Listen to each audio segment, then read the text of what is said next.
Siapapun yang mengganggu peristirahatan Fir'aun, malaikat maut akan membentangkan sayapnya di atas kepala mereka. Itulah kutukan yang terukir di makam Fir'aun Tutankhamun. Selamat datang di AN Night Story.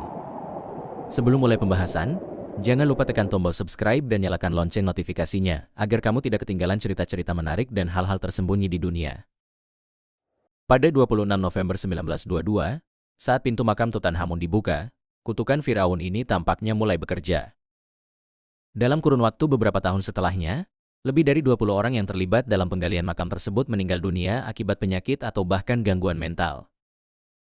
Apakah insiden-insiden kematian misterius ini benar-benar terkait dengan kutukan Firaun?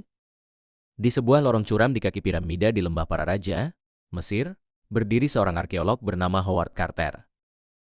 Di sebelahnya adalah Lord Carnarvon, yang telah menghabiskan dana besar selama 8 tahun untuk mendukung penelitian ini. Di hadapan mereka terdapat pintu makam Firaun kuno yang telah tertutup selama lebih dari 3.000 tahun. Dengan hati-hati, Carter membuka sebagian kecil dari pintu makam dan dengan tergagap berkata, "Ajaib, keajaiban yang luar biasa." Inilah momen penemuan paling penting dalam sejarah arkeologi, makam Firaun muda Tutankhamun. Tutankhamun memerintah Mesir selama 9 tahun, tetapi pada tahun 1350 SM, dia meninggal secara misterius di usia 18 tahun. Tak pernah dia duga bahwa setelah dimakamkan selama 3.200 tahun, namanya akan menjadi berita yang mendunia. Makam ini terletak di kaki tebing di Lembah Para Raja, terdiri dari 4 ruang makam. Terdapat tanda-tanda bahwa tak lama setelah pemakaman, pencuri makam sempat masuk ke ruang depan. Perhiasan yang berserakan di lantai menunjukkan bahwa mereka ketakutan dan tidak melanjutkan aksi mereka. Pintu makam kemudian ditutup kembali, dan makam secara keseluruhan tetap utuh. Ketika memasuki makam, para penemu melihat banyak harta karun yang berserakan di lantai dan merasa sangat gembira. Namun, ketika mereka membaca sebuah prasasti yang terukir di atas lempengan tanah liat, mereka merasakan kengerian.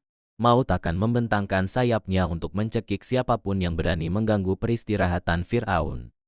Saat mereka masih ragu-ragu tentang kebenaran kutukan itu, serangkaian insiden buruk mulai terjadi. Pertama, Lord Carnarvon digigit serangga saat berada di makam dan meninggal tidak lama setelahnya. Kemudian, sekretarisnya, Dick Bethel, serta beberapa orang lainnya yang terlibat juga meninggal satu persatu. Seolah-olah pedang pembalasan Fir'aun mengejar siapapun yang mengganggu peristirahatan Tutankhamun. Dalam waktu 6 tahun, 23 orang meninggal secara misterius. Apakah mungkin para Fir'aun yang telah menjadi mumi di makam kuno mereka selama ribuan tahun benar-benar dapat mengutuk orang-orang yang menemukan mereka? Beberapa pandangan tentang kutukan Fir'aun. Hingga saat ini, fenomena yang disebut sebagai kutukan Fir'aun memiliki beberapa pandangan dan penjelasan, di antaranya. 1. Pandangan pertama menyatakan bahwa di dinding makam terdapat lapisan berwarna merah muda dan hijau keabu-abuan, yang mungkin merupakan semacam sinar mematikan. Diperkirakan sinar ini memancarkan zat tertentu yang dapat menyebabkan kematian. 2.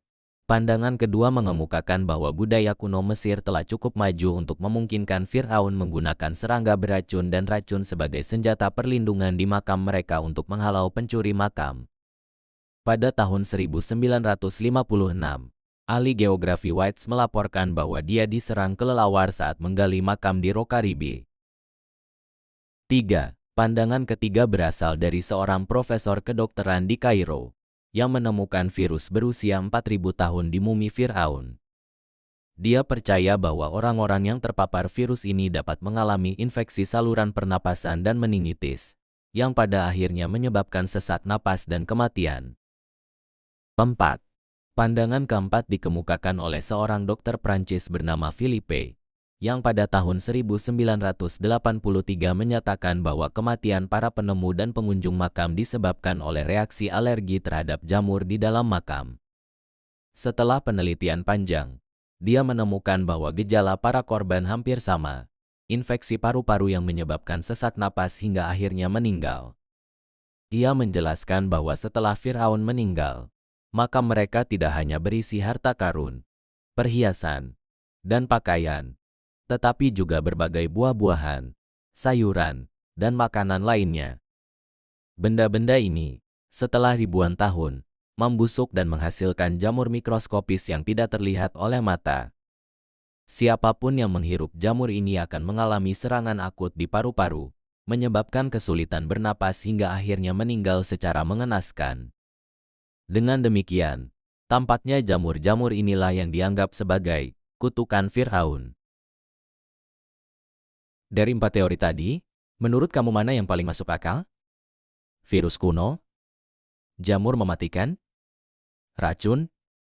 Atau kutukan itu memang benar ada? Tulis jawabanmu di komentar.